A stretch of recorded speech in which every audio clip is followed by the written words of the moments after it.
Hello friends, नमस्कार। स्वागत है आप सभी का पीके एजुकेशन कोर्स पर। आज हम एक इम्पॉर्टेंट टॉपिक डिस्कस करेंगे और बहुत छोटा सा है, एग्जाम में कई बार इससे क्वेश्चंस बनते हैं और पूछे जाते हैं।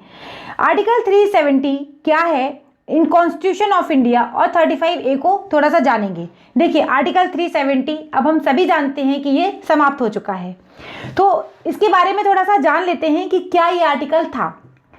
धारा 370 के बारे में बात करेंगे और जानेंगे कि यह एक देश को दो हिस्सों में कैसे बांटती थी। धारा 370 भारत की राजनीति में हमेशा से ही एक चर्चित बिंदु रहा है। इवन अभी भी रहता है कि हमेशा 370 को लेकर बातें करी जाती हैं। मैं बिल्कुल पॉइंट टू पॉइंट फैक्ट्स के साथ आपके साथ डिस्कस करूंगी। वीडियो आपको अच्छा लगे तो प्लीज़ लाइक कर देना, शेयर कर देना। चैनल पर नए हैं तो प्लीज़ सब्सक्राइब कर लेना। धारा 370 ये जो धारा है वो जम्मू कश्मीर राज्य को एक विशेष राज्य का दर्जा प्रदान करती है। धारा 370 भारतीय संविधान का ही एक विशेष अनुच्छेद है। ये है भारत के कॉन्स्टिट्यूशन में ही, ऐसा नहीं है कि भारत के कॉन्स्टिट्यूशन से अलग है, पर यहाँ का एक अलग संविधान है, एक अलग अनुच्छेद है जिसके तहत ये पूरा डिस्क्राइब किया गया था। तमाम शर्तों के साथ धारा 370 वहाँ पर लागू रहती थी, जो जम्मू कश्मीर को भारत के अन्य राज्यों के मुकाबले में विशेष स्वायत्तता प्रदान करती है। क्या है? धारा 370 के प्रावधानों के अनुसार संसद को जम्मू कश्मीर के बारे में रक्षा, विदेश मामले, संचार के विषय में कानून बनाने का अधिकार था। इसके अलावा लेकिन किसी अन्य विषय से संबंधित कानून को लागू करवाने के लिए केंद्र को राज्य सरकार की मंजूरी लेनी पड़ती थी।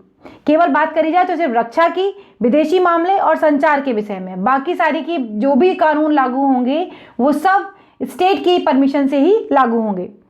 विशेष दर्जे के कारण जम्मू कश्मीर राज्य पर संविधान की धारा 356 लागू नहीं होती थी। आर्टिकल 356 के बारे में मैंने आपको बताया है पिछले वीडियोस में, आप जाकर चाहें तो पॉलिटी की जो लिस्ट है उसमें जाकर देख सकते हैं। राष्ट्रपति के पास राज्य के संविधान को बर्खास्त करने का अधिकार नहीं था। 1976 का शहरी भूमि कानून राज्य पर लागू नहीं होता है, क्योंकि यहाँ पर विशेष दर्जा है तो यहाँ पर ये कानून लागू नहीं होते थे। भारत के अन्य राज्यों के लोग जम्मू कश्मीर में जमीन नहीं खरीद सकते हैं। धारा 370 के तहत भारतीय नागरिक को विशेष अधिकार प्राप्त राज्यों के अलावा भारत में कहीं भी भूमि खरीदने का अधिकार है, लेकिन वो जम्मू कश्मीर में नहीं है। भारतीय संविधान की धारा 360 के तहत देश में वित्तीय आपातकाल लगाने का प्रावधान है, पर जम्मू कश्मीर में यह लागू नहीं होता है। इस धारा की वजह से कश्मीर में आरटीआई और सीएजी जैसे कानून भी लागू नहीं होते हैं। भारतीय संविधान की धारा 360 यानी देश में आपातकाल भी यहाँ पर लागू नहीं हो सकता है जम्मू कश्मीर में। जम्मू कश्मीर का एक अलग झंडा होता था। यहाँ के नागरिकों के पास दोहरी नागरिकता होती थी। जम्मू कश्मीर में भारत के राष्ट्रध्वज का अपमान अपराध नहीं माना जाता। यहाँ पर भारत की सर्वोच्च अदालत के आदेश नहीं माने जाते। जम्मू कश्मीर की विधानसभा का कार्यकाल 6 वर्षों का होता है, जबकि अन्य राज्यों की का 5 साल होता है। जम्मू कश्मीर की कोई महिला यदि भारत के किसी अन्य राज्य के व्यक्ति से विवाह कर ले तो जम्मू कश्मीर की नागरिकता समाप्त हो जाएगी, और वहीं यदि कोई कश्मीरी महिला पाकिस्तान के किसी व्यक्ति से शादी करती है तो उसके पति को भी जम्मू कश्मीर की नागरिकता मिल जाती है। जम्मू कश्मीर में महिलाओं पर शरीयत कानून लागू है और यहाँ पंचायत के पास कोई अधिकार नहीं था। आर्टिकल 35A भी देखते हैं, एक इसी का हिस्सा है। ये 35A से जम्मू कश्मीर के लिए स्थायी नागरिकता के नियम और नागरिकों के अधिकार तय होते हैं। यह एक 370 का ही हिस्सा था। भारतीय संविधान में जम्मू कश्मीर सरकार की सहमति से राष्ट्रपति के आदेश पर जोड़ा गया था। राष्ट्रपति ने 14 मई 1954 को इस आदेश को जारी किया था। 14 मई 1954 से पहले जो कश्मीर में बस गए थे उन्हीं को यहाँ का स्थायी निवासी माना जाता था।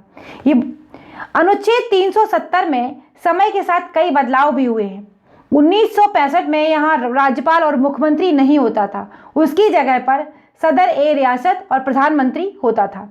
ये पूरा छोटा सा वीडियो था जो मैंने आपके साथ डिस्कस किया आर्टिकल 370 को लेकर। इसके बाद के आने वाले वीडियोस में जम्मू कश्मीर की भौगोलिक स्थिति, जम्मू कश्मीर का इतिहास, उन सभी को डिटेल में डिस्कस करेंगे। तो प्लीज़ आप वीडियो में और चैनल पर बने रहें। अगर आपने ज्वाइन नहीं किया है तो इसे सब्सक्राइब कर लें, बेल आइकन को प्रेस कर लें। अगली वीडियो में फिर मिलेंगे, तब तक के लिए बाय बाय दोस्तों, नमस्कार।